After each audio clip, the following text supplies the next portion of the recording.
नमस्कार, मैं संजय कुमार। आप देख रहे हैं आज का भारत लाइव न्यूज। दोस्तों, सर्दी बढ़ चुका है। आप अपने और अपने परिवार का ध्यान रखिए, ठंड से बचाव रखिए। अब चलते न्यूज की तरफ। सर्दी बढ़ गया है, लेकिन संसद भवन में गर्मी बहुत है। अभी SIR पे चर्चा चल रहा संसद भवन में। मतदाता शुद्धिकरण, इस पे चर्चा था। इसमें निशिकांत दुबे ने इतना जबरदस्त भाषण दिए, कांग्रेस का एक एक धागा खोल दिए। 1976 से अब तक पूरा। शायद आपको अच्छा लगेगा भाषण सुन के। सुनिए इनके। निशिकांत दुबे। धन्यवाद सभापति महोदय। क्या बोला भाई? आए थे हरिभजन को ओटन लगे कपास। पौधा पहाड़ निकली चुईया। शहीदों की चिताओं पर खड़ी कांग्रेस जिसने भारत को विभाजित किया, आज राहुल गांधी के बयान से मुझे लड़खड़ाती हुई नजर आई सभापति महोदय। ये संविधान की बात करती हुई नजर आई और मैं 1976 का ये पूरा डिबेट लेकर आया। ये संविधान कैसे कांग्रेस ने तार तार किया, इसका कोई जवाब नहीं। केवल संविधान की ऐसे किताब नहीं होता है कि शिकारी आएगा, जाल बिछाएगा, दाना डालेगा, उसमें कोई फंसना नहीं। उसी तरह से सभी जो है फंस गए चिड़िया। ये संविधान का किताब जो है राहुल गांधी और उनकी पार्टी के लिए केवल एक उसी प्रकार की कहावत है सभापति महोदय। आप ये समझें, ये 76 में स्वर्ण सिंह की कमेटी बनी 1975 में।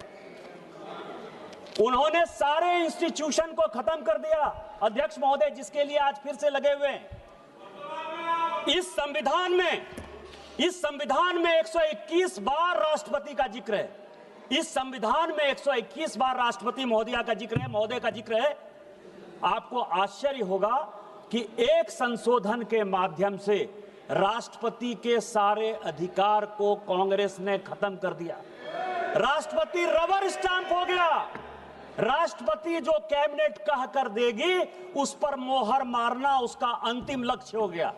राष्ट्रपति का इंस्टीट्यूशन खत्म हो गया।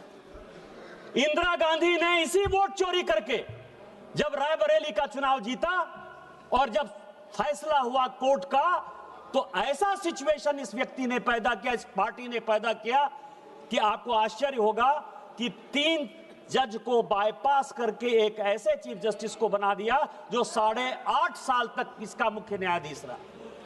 प्रेस की पूरी स्वतंत्रता खत्म हो गई। इंडियन एक्सप्रेस के एडिटर रामनाथ गोयनका से लेकर सारे लोग जो कुछ को कहते थे, और यह केवल इस संविधान संशोधन में हुआ। आज वो इंस्टीट्यूशन की बात करते थे, यूपीएससी जैसी संस्था, और ये पूरे सदन को जानने वाली बात है। यूपीएससी जैसी संस्था जो IAS और IPS और ऑल इंडिया सर्विसेज को पैदा करती है। कांग्रेस का एक कार्यकर्ता बटुक सिंह 10 साल तक यूपीएससी का चेयरमैन रहा। ये यूपीएससी की हालत कर दी इन्होंने। ये चुनाव आयोग की बात करते हैं। इस देश का पहला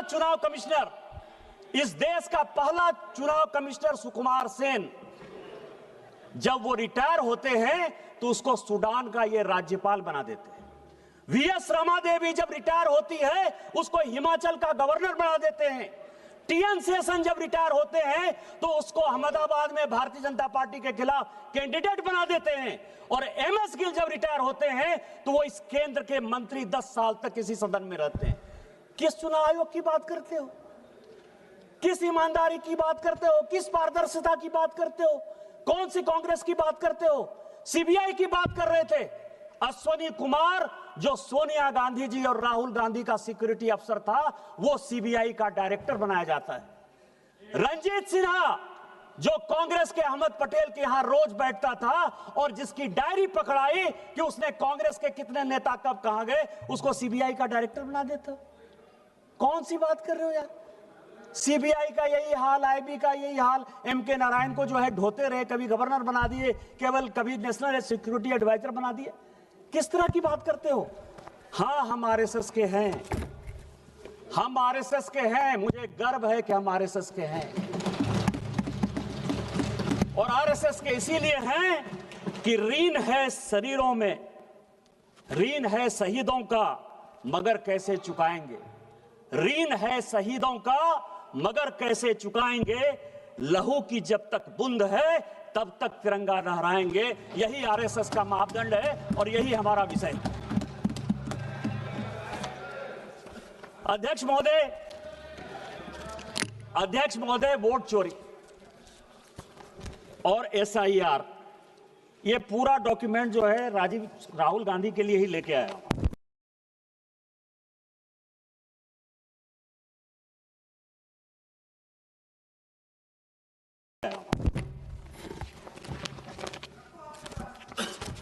ये 1980 का, अध्यक्ष महोदय, ये 1980 का कांग्रेस का, ये क्या करना चाहते हैं ये देश को जानने वाला विषय है सर। और मैं सबसे पहले ये बताऊंगा, ये 1980 का जवाब है पी शिवशंकर का, कांग्रेस के मंत्री थे। इंद्रजीत गुप्ता जो है, उन्होंने प्रश्न पूछा और ये कॉन्स्टिट्यूएंसी वाइज बिहार का ही चुनाव, चूंकि अभी डॉक्टर संजय जायसवाल बोल रहे थे, बिहार के काफी लोग बोले कि एसआईआर के बाद हम बड़े बहुमत से जीत कर आए हैं। आपको आश्चर्य होगा सर कि 324 की विधानसभा थी, 324 की, पूरे लिस्ट के साथ है, मैंने नहीं दिया, वो पी शिवशंकर ने इस फ्लोर पर दिया है। 81 विधानसभा में दोबारा पोल करना पड़ा, काउंटर मांड हुआ था। और इस 81 विधानसभा में यदि आप कहेंगे तो उसका नाम पढ़ दूंगा सर।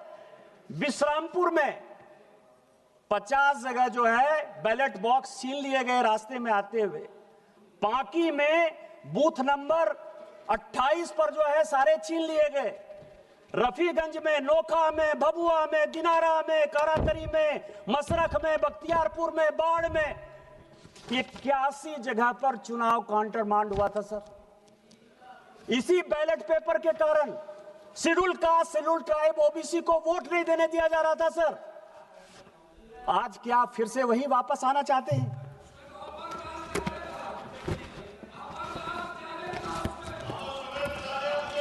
ये मैं आपको सभापति महोदय,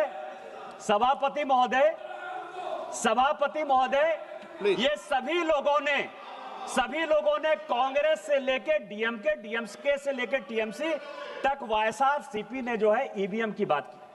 ये ईवीएम की पूरी हिस्ट्री लेकर आओ सर, पूरी हिस्ट्री है। हिस्ट्री किसने, ये ईवीएम कौन लेकर आया? ये ईवीएम कांग्रेस लेकर आई सर। पहली बार ईवीएम, आपकी जानकारी के लिए, 1987 में पायलट प्रोजेक्ट के नाते राजीव गांधी जी लेकर आए। ये ईवीएम की पूरी हिस्ट्री है। और 91 में जब नरसिम्हा राव की सरकार आई तो उन्होंने तय किया कि ईवीएम आएगा। और ईवीएम आएगा, ऐसे नहीं आएगा सर। ये सारी रिपोर्ट है सर, ये रिपोर्ट है 1961 के सेलेक्ट कमेटी की, और ये रिपोर्ट है 1971 की सेलेक्ट कमेटी की। ये पूरे पार्लियामेंट को जानने वाली बात है। दोनों रिपोर्ट के अध्यक्ष जगन्नाथ राव कांग्रेसी थे।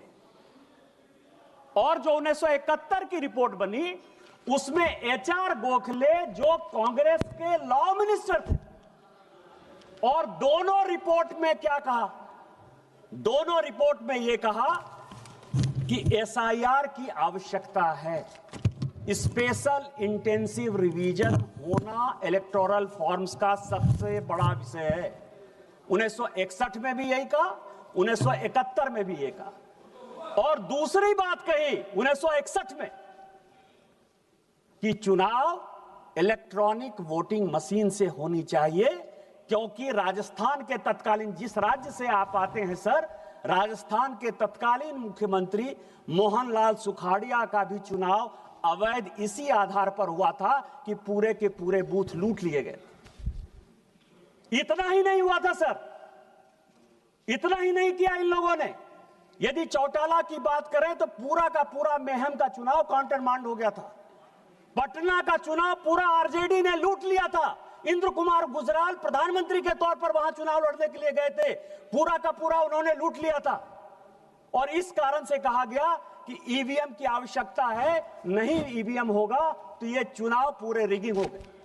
दूसरा, अटल बिहारी वाजपेयी जी इस कमेटी के मेंबर थे और एल.के. आडवाणी मेंबर थे। उन्होंने कहा कि बूथ वाइज काउंटिंग करो, क्योंकि आप लोग जो अब चुनाव के रोल को घुमाते हो तो उसमें बूथ से पता नहीं चलता है। तो क्या तर्क दिया गया आपको पता है सर? यह तर्क यह दिया गया कि बूथ वाइज यदि काउंटिंग करने लगेंगे तो जितने ये गुंडे बदमाश मवाली हैं वो वोटरों को मारेंगे। इसीलिए आपको ध्यान हो, उस वक्त काउंटिंग वो होती थी जिसमें कि सभी बूथों को मिला दिया जाता था और जिसमें इनको रिगिंग करने की सबसे बड़ी सुविधा होती सर।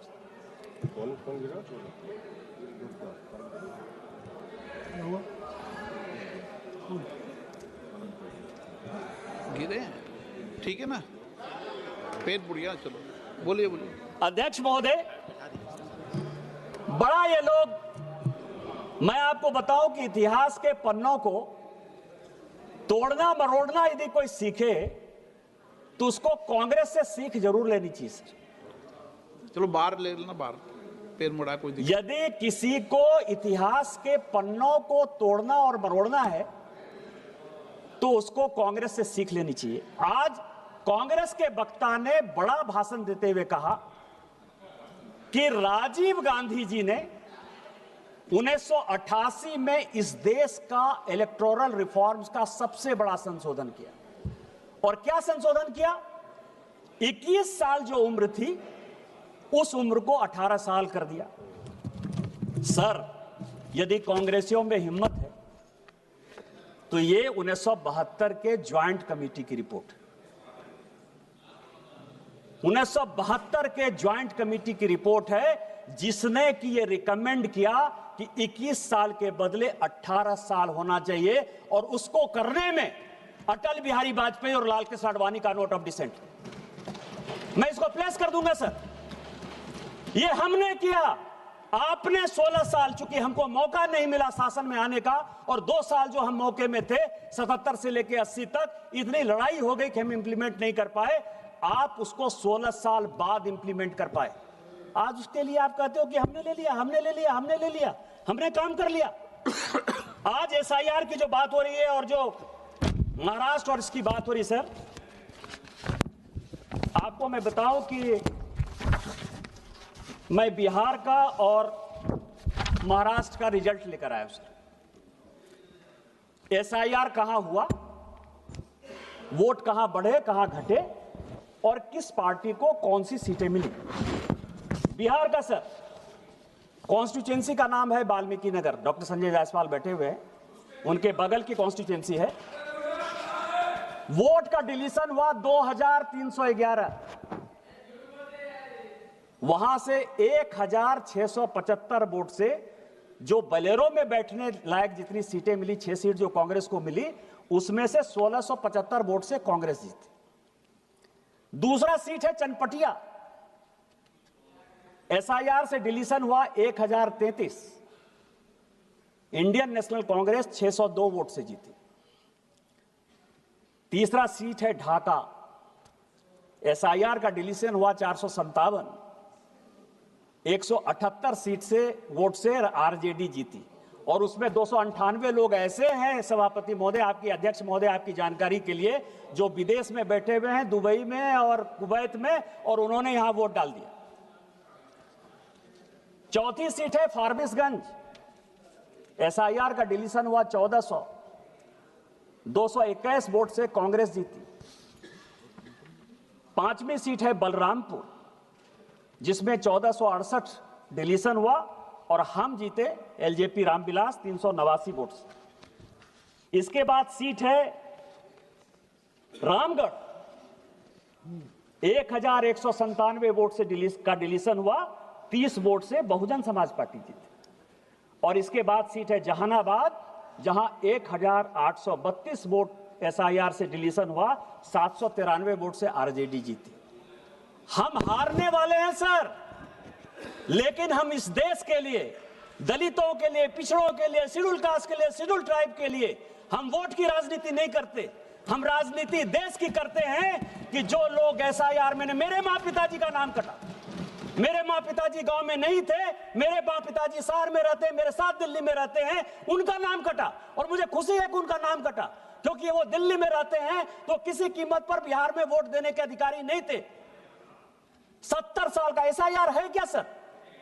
70 साल का एक आदमी तजीमुल, मैं आपको नाम कहता हूं क्योंकि मुझे पार्टी ने प्राणपुर का इंचार्ज बनाया था सर। एक मुझे खबर मिली, मैं उसके घर पर गया, तजीमुल नाम था। 70 साल में वो आदमी आकर कहता है कि मैं वोटर लिस्ट में अपना नाम डालना चाहता हूं। इलेक्शन कमीशन ने पूछा कि 18 साल जब वोटिंग का राइट हो गया तो आप 70 साल तक क्या कर रहे थे? 2020 के वोटर नहीं, 2015 के वोटर नहीं, 2010 के वोटर नहीं, 2005 के वोटर नहीं। तो क्या आपको लगता है कि ये देश जो है वो बांग्लादेशी वोटरों से जो है बिहार का चुनाव होगा, देश का चुनाव होगा? यदि तजीमुल, मैं नाम बता रहा हूं, मैं आजिम नगर का तजीमुल है, मैं नाम बता रहा हूं, पप्पू यादव बैठो, आप बैठो, मैं नाम बता रहा हूं, आजम नगर का तजीमुल है जो 70 साल में जो है बनना चाहता था। बैठो जनाब। तीसरा सर, महाराष्ट्र की बात है सर। महाराष्ट्र में कलवा एक सीट है सर, वोटर बढ़े 41,000। सुप्रिया सुले जी के पार्टी के जितेंद्र आहवाट जीते 96,000 वोट। भिवंडी वोट बढ़ा 37,000। 52,000 वोट से रईस कसाम शेख चुनाव जीते सर। खेड अलांदी 23,000 वोट बढ़ा, 51,000 वोट से बाबाजी रामचंद्र काले जीते। मेरे पास पूरी लिस्ट है, मेरे पास 100 जगह की लिस्ट है। यदि कहेंगे तो मैं प्लेस कर दूंगा, से इतना समय में लेना नहीं चाहता, लेकिन मैं ये कह रहा हूं यदि वोट इंक्रीज हुआ तो फायदा महायुति को हुआ। एसआईआर में वोट यदि डिलीट हुआ तो फायदा आरजेडी कांग्रेस को हुआ। इसके बाद भी आपको जो है एसआईआर खराब लग रहा है। एसआईआर क्यों ये विरोध कर रहे हैं सर, उसके पीछे का रीजन मैं आपको बता देता हूं। जो कल माननीय प्रधानमंत्री जी ने कहा, ये किताब लेकर आया हूं sir, Indian national Congress and the Muslims. 1905 में 6 में जब मुस्लिम लीग बनी, 1905 में जब बिहार बंगाल का विभाजन हुआ और जब मुस्लिम लीग बनी सर, तो कांग्रेस ने समय समय पर, वैसे सोनिया गांधी जी सारा चिट्ठी लेकर चली गई हैं सर, लेकिन इस राइटर ने 2010 में सोनिया गांधी से परमिशन लेके कई एक लेटर जवाहरलाल नेहरू के, फजलुर रहमान के साथ, कई एक लेटर जवाहरलाल नेहरू के जिन्ना के साथ वो उन्होंने दिए। क्या क्या कारण था सर? भारत के विभाजन का कारण 1930 में जब स्टार्ट हुआ, 1928 में जब स्टार्ट हुआ, तो कांग्रेस ने किस तरह से मुस्लिम परस्त वोट की राजनीति के लिए कॉम्प्रोमाइज किया, इसका ये पूरा हिसाब किताब इसमें है सर। और इसी में इलेक्टोरल रिफॉर्म्स और एसआईआर है सर। मुस्लिम लीग कह रही है, मुस्लिम लीग कह रही है कि लोकसभा और विधानसभा में आप अकेले रह गए हैं। लोकसभा, पप्पू यादव जी आप बैठे बैठे मत बोलिए, लोक जब आपका नंबर आएगा आप स्पीकर सर कि लोकसभा और विधानसभा की अलग सीट हमको दो, नहीं तो हम जो है भारत का विभाजन कर देंगे। गोलमेज सम्मेलन में फैसला नहीं हुआ, 37 का चुनाव आ गया और 37 के चुनाव में एक दूसरे के साथ कैसे फ्रेंडली फाइट होना है मैं आपको बताऊं। मैं किताब रख दूंगा सर कि जिन्ना ने यदि कांग्रेस के खिलाफ बयान दिया तो नेहरू जी उसको चिट्ठी लिखते हैं कि तुम जो है मेरे खिलाफ क्यों बयान दे रहे हो, और यदि नेहरू जी ने जिन्ना के खिलाफ बयान दे दिया तो नेहरू जी तो Jinnah nothing will go on record except Nishikant Dubey ji what he saying, nothing will go on record. आप ये समझे सर कि इसी तरह का सिचुएशन जो 1906 से लेकर 1947 तक भारत के विभाजन की रूपरेखा जिस तरह से रखी गई, उसी तरह इलेक्शन कमीशन के खिलाफ जाकर, एसआईआर के खिलाफ जाकर पूरी की पूरी कांग्रेस पार्टी उसी तह पर जाना चाहती है। मैं ये है सर, आप एसआईआर के तह तक आइए।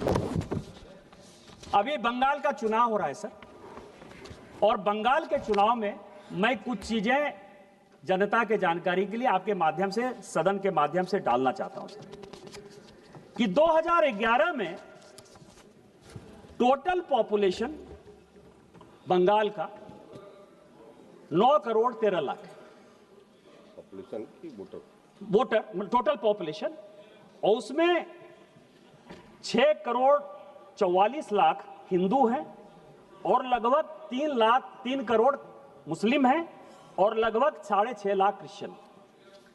अब आप समझें कि कुछ ऐसे जिले हैं सर,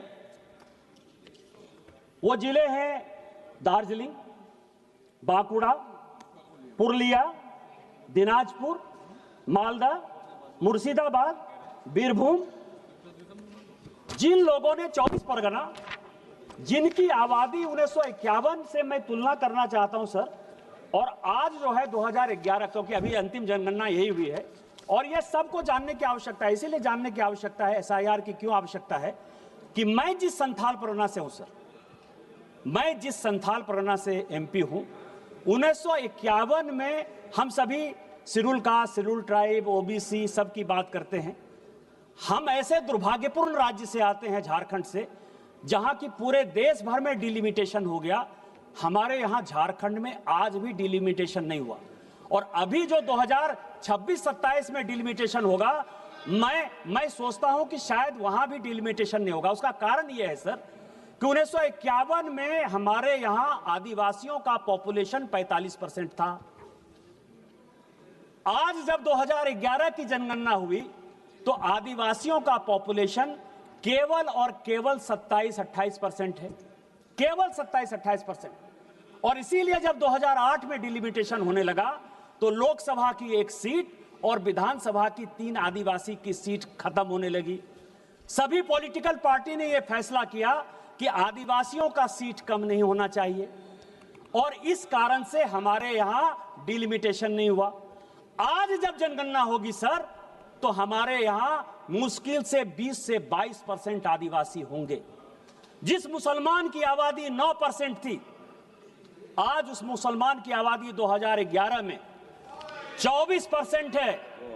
पूरे देश भर में मुसलमान 4% बढ़े हैं, पूरे देश भर में मुसलमान 4% बढ़े हैं हमारे।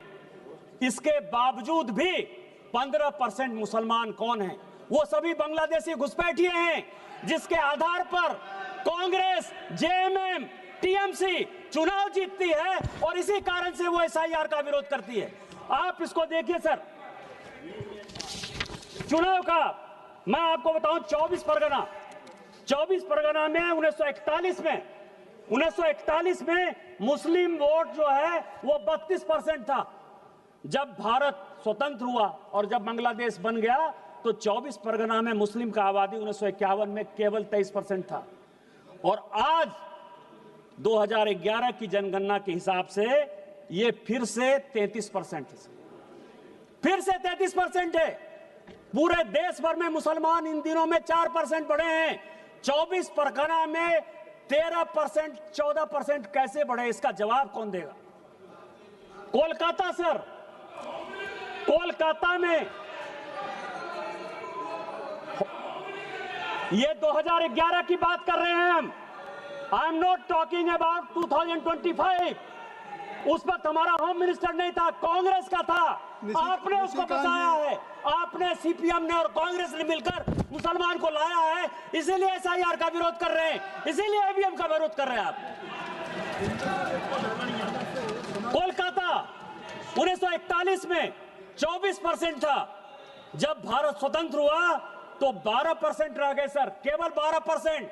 ये आपको भी देखने की बात है काकोली जी, 5 साल के बाद आपका बच्चा नहीं जीत कर आएगा, मुसलमान जीत कर आएगा जो बांग्लादेशी होगा। एक मिनट निशिकांत जी, ये जो अपनी फिगर, हर मेंबर को अपनी फिगर देंगे, अगर कोई चुनौती देता है तो उसके लिए मैं कहूंगा ये अपना कॉन्फिगरेट कर देंगे, तो ऐसा नहीं है। आप बैठिए, आपको आर्टिकुलेट कर देंगे। इंटीग्रेट कर दें। 12% था सर। आज 2011 की जनगणना के हिसाब से 2011 की जनगणना के हिसाब से स्पीकर सर वो 22% है। 10% मुसलमान कोलकाता में बढ़े हैं सर। मालदा और मुर्शिदाबाद, मालदा में मुस्लिम 28% था। जब भारत स्वतंत्र हुआ तो 22% पर आ गया। आज मालदा में 46% है, मुर्शिदाबाद में 46% है। आप और इसीलिए लालजी जी आप बैठ जाएं, लालजी बैठ जाएं, माननीय सदस्य बैठ जाएं। ये निशिकांत दुबे जी, माननीय निशिकांत दुबे जी आप सुन लें। निशिकांत दुबे जी ने ये आज चुनाव सुधार पे बात नहीं कह रहे हैं, इसके पहले भी डेमोग्राफी के बारे में ये कई बार सवाल उठा चुके हैं इस सदन में, तो ये इनको मैंने अलाउ किया, इनको करने दिए। आप बैठिए सर। आप नहीं डिक्टेट करेंगे, नहीं सर आप जाति जनगणना की मांग करते हैं, आप जाति जनगणना की मांग करते हैं, और अगर वो जातियों की जनसंख्या, गौरव गोगोई जी, अगर आप एक तरफ जाति जनगणना की मांग करते हैं और वो जाति की जनसंख्या दे रहे हैं, तो ये जनसंख्या वो दे सकते हैं, जाति की जनसंख्या दे सकते हैं। सर 24 नवंबर 1980 लाल कृष्ण आडवाणी जी का प्रश्न है इलेक्टोरल रिफॉर्म्स,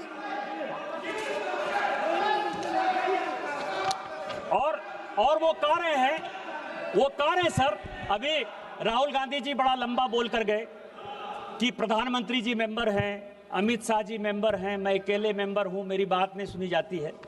ये 24 नवंबर 1980 का लाल कृष्ण आडवाणी का पार्लियामेंट में इलेक्टोरल रिफॉर्म्स पर क्वेश्चन है सर, और उसका जवाब शिवशंकर जी देते हैं। शिवशंकर जी ये देते हैं, रिकॉर्ड का चीज है सर, कि चुनाव आयोग बहुत ही ईमानदारी से काम कर रहा है, इसीलिए अपोजिशन के किसी नेता को उसके सिलेक्शन प्रोसेस में इन्वॉल्व करने की आवश्यकता नहीं। 1950 से लेकर 2014 तक आप जो है लगभग 64 साल तक आपने जिसको चाहा चुनाव आयोग का अधिकारी बैठा दिया। मदर टेरेसा पर जिस आदमी ने किताब लिखा, जो ज्वाइंट सेक्रेटरी के लिए एमपैनल नहीं हुआ, एडिशनल सेक्रेटरी के लिए एमपैनल नहीं हुआ, सेक्रेटरी के लिए एमपैनल नहीं हुआ, वो नवीन चावला चीफ इलेक्शन कमिश्नर हो गया। केवल मदर टेरेसा का जो है, केवल क्रिश्चियनिटी को जब बढ़ा रहा था, केवल उसके आधार पर आपने चुनाव आयोग बना दिया। एमएस गिल, जिसने की राहुल, जब Sonia Gandhi ji office of profit के चक्कर में फंस गई और लगा कि ये दीवार हो जाएंगी, 6 साल के लिए चुनाव लड़ने के लिए काबिल नहीं रहेंगी, उस एमएस गिल को आपने जब बचाया, उसने उसके रिटायर होते ही 10 साल। आज आप जो है 100 चूहे खा के बिल्ली चले हज को। हमने तो कम से कम एक कमेटी बना दी कि कम से कम आपको चुनाव आयोग के घोषणा के पहले, यदि आपको लगता है कि बात नहीं सुनी जाती है, तो चुनाव आयोग के घोषणा के पहले आपको लिस्ट भेज देते हैं। आप उस कमेटी के सदस्य होते हो, कम से कम नोट ऑफ डिसेंट आप लिख देते हो। हम लोगों के नेता को सर, चाहे वो अटल जी हो, चाहे आडवाणी जी हो, चाहे मोदी जी हो, चाहे अमित शाह जी हो, चाहे सुषमा जी हो, जब वो लीडर ऑफ द पार्टी थी, मुख्यमंत्री थी, तो उसको तो अखबार से ही पता चलता था ना सर। 1980 में आपने कहा कि introduction of electronic gadget for the purpose of exercise of votes हम इंप्लीमेंट करने वाले हैं। 1980 से आप जिन चीजों को पूरे देश को घुट्टी पिलाते रहे, हमारे जैसे लोगों को मूर्ख बनाते रहे, बैलेट से जो है आप लूट कर जो है हमारे वोटर को तंग करके यहां आते रहे और कहते रहे बार बार कि हम इलेक्ट्रॉनिक गैजेट से चुनाव लड़ेंगे। आज उसी ईवीएम के खिलाफ आप मुझे बताने की कोशिश कर रहे हो। इसके अलावा जो स्थिति है सर, ये तारकुंडे कमेटी आपने बनाई। आपने कहा कि इलेक्टोरल बॉन्ड ये तारकुंडे कमेटी और ये गोस्वामी कमेटी की 2 रिपोर्ट लेकर आया हूं। कहा कि स्टेट की फंडिंग यदि नहीं हो पा रही है तो एक ऐसा कॉर्पस बनाना चाहिए लाइक इलेक्टोरल बॉन्ड जिसके आधार पर चुनाव की ट्रांसपेरेंसी हो। यह रिपोर्ट है सर।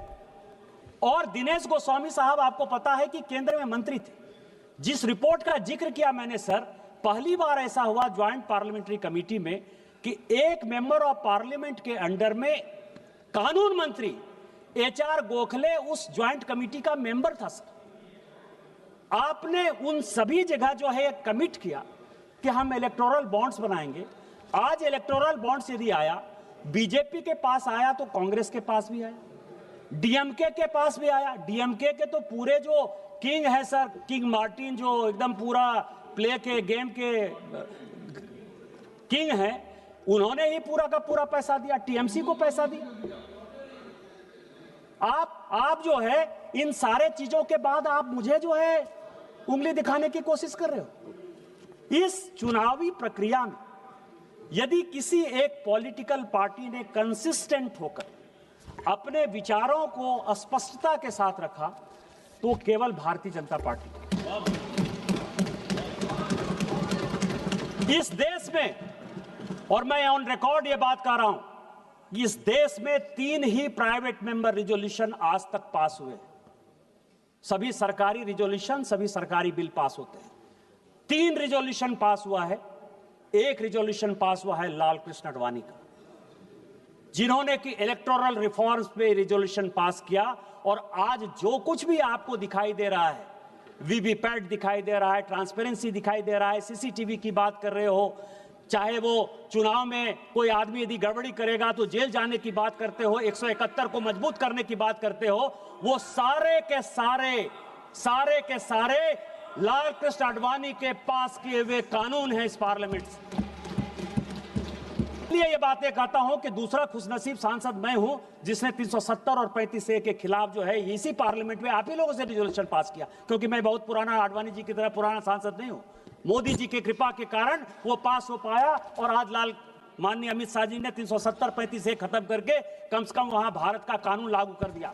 नहीं तो इलेक्टोरल रिफॉर्म्स में हमारा चुनाव, आपको पता है कि आपने जब संविधान संशोधन के आश्वासन कमेटी में, तो राज्यसभा की तरह लोकसभा को 6 साल कर दिया। जम्मू कश्मीर में प्रत्येक विधानसभा जो है 5 साल में खत्म हो जाती थी। जम्मू कश्मीर एकमात्र ऐसा राज्य था जिसमें 6 साल की विधानसभा होती थी। 370 और 35A खत्म करके हमने शेड्यूल कास्ट को भी सीट आरक्षित किया, शेड्यूल ट्राइब को सीट आरक्षित किया और 5 साल की विधानसभा की हमने इंटीग्रेट किया। हमने इलेक्टोरल रिफॉर्म्स किया, आपने नहीं किया। उसी तरह से आज सुप्रीम कोर्ट का जो भी जजमेंट आ रहा हो, लेकिन क्या आपको लगता है कि चुनाव में जिस तरह से पैसे की बाढ़ आ रही, क्या आज सारे पॉलिटिकल पार्टी को सोचने की आवश्यकता नहीं थी? खोदा पहाड़ निकली चूहिया वाली हालत हो गई। मैं तो राहुल गांधी जी से बहुत कुछ सुनना चाहता था, समझना चाहता था, जानना चाहता था। आज मैं कसम खा के आया था कि आज मैं केवल नेहरू जी की बड़ाई करूंगा, राजीव गांधी जी की बड़ाई करूंगा, इंदिरा जी की बड़ाई करूंगा, क्योंकि ये सारे कमेटी नेहरू जी ने बनाए थे, इंदिरा जी ने बनाई थी या राजीव गांधी जी ने बनाया था। लेकिन मुझे लगा आप परिवारवाद के बहुत खिलाफ। इलेक्टोरल रिफॉर्म्स में आप ही ने पास किया 1972 का। आपको पता है क्या पास किया? कि राष्ट्रीय अध्यक्ष का चुनाव, प्रदेश अध्यक्ष का चुनाव पूरे ट्रांसपेरेंट तरीके से होगा। आप ही ने, आपने कहा है, हमारे यहां 6 साल का, आप तो उस पार्टी में 20 साल रहे हो कीर्ति आजाद साहब, हमारे यहां अध्यक्ष को 2 टर्म मिलता है और 1 टर्म अध्यक्ष का 3 साल के लिए होता है। इसीलिए नड्डा जी 2020 में बने हैं, उनका टर्म 2026 तक है। आप अपने यहां देखिए कि ममता बनर्जी जी जब से अध्यक्ष बनी है, कोई दूसरा अध्यक्ष नहीं बना है। आप डीएमके में देखिए कि करुणानिधि जी के परिवार के बाद कोई अध्यक्ष नहीं बना है। उसके लिए शरद पवार एक्सेप्शन हो सकते हैं कि उनके पार्टी में अध्यक्ष जो है उनके परिवार के लोग नहीं है, मैं उनको मान सकता हूं। लेकिन आप ये देख लीजिए, आप कांग्रेस का देख लीजिए, गांधी परिवार को छोड़कर कोई दूसरा बनता नहीं, और जो बनता है उसकी स्थिति सीताराम केसरी टाइप हो जाती है, उसके धोती खोल दिए जाते हैं। किस ओबीसी की बात करते हो? किस रिफॉर्म्स की बात करते हो, किस कमेटी की बात करते हो? आपकी जो कमेटी है उसी कमेटी के ये हालात हैं, उसी कमेटी के। केवल मैंने क्या रेफरेंस कर दिया, दिया? आप बैठ जाइए। ममता बनर्जी जी केवल आपका यदि रेफरेंस अध्यक्ष से दिया। नहीं हट रही हैं तो ये आप लोगों का आप पे कोई आरोप कीर्ति नहीं आजाद को लगाया अध्यक्ष है। बन जाना चाहिए। आप पे कोई आरोप नहीं लगाया है, एक मिनट, आप पे कोई आरोप नहीं लगाया, केवल रेफरेंस दिया है। आपको अवसर तब मैं देता जब आप पे कोई आरोप लगता, तो आपको अवसर लेने का अधिकार है। सभापति महोदय, केवल रेफरेंस दिया। सभापति महोदय, ये जो कांग्रेस है, ये कांग्रेस जिन्ना से लेकर सलमान रश्दी तक, जिन्ना से लेकर सलमान रश्दी तक वोट बैंक के अपीजमेंट में फंसी हुई है। ये फजलुल हक से लेकर साहबानों तक और राजा महमूदाबाद से लेकर बाबरी मस्जिद तक केवल मुस्लिम परस्त राजनीति बनाई हुई है। राजा महमूदाबाद जो कि मुस्लिम लीग के अध्यक्ष हुए, जिन्होंने भारत का विभाजन किया, उनकी पूरी संपत्ति आपको ध्यान हो, जिसको कि नरेंद्र मोदी जी को कानून बनाना पड़ा, जो पाकिस्तान में बैठा है, उसकी पूरी संपत्ति को कांग्रेस ने दे दिया। सर यही कांग्रेस का इतिहास है, बहुत पुरानी बात नहीं है, 2012 की बात है, 2012 की बात है सर। जिस कांग्रेस ने सोमनाथ का विरोध किया, उसी कांग्रेस ने अयोध्या का विरोध किया। आज तक सोनिया गांधी, राहुल गांधी, प्रियंका गांधी कोई अयोध्या का मंदिर दर्शन करने तक नहीं गए सर। सोमनाथ भी कभी नेहरू जी नहीं गए थे, आज नहीं गए। मैं केवल इतना ही अंत में कहूंगा सर कि हम भारतवर्ष का हृदय से अमिट सम्मान करते हैं, यहां के चांदनी मिट्टी का गुणगान करते हैं। मुझे चिंता नहीं है स्वर्ग जाने की, मुझे चिंता नहीं है स्वर्ग जाने की या मोक्ष पाने की, तिरंगा के कफन में मेरा बस चले यही आह्वान करते हैं। हमारा शरीर तिरंगा के कफन में जाए और इस देश को आगे बढ़े, विकसित भारत 2047 बनाए और सोरोस फाउंडेशन के आदमी जो देश को टुकड़ा करना चाहते हैं, जो इंस्टीट्यूशन को खत्म करना चाहते हैं, राहुल गांधी की राजनीति को परास्त करें। इन्हीं शब्दों के साथ वंदे मातरम, जय हिंद, जय भारत। श्री गुरमीत हेर जी।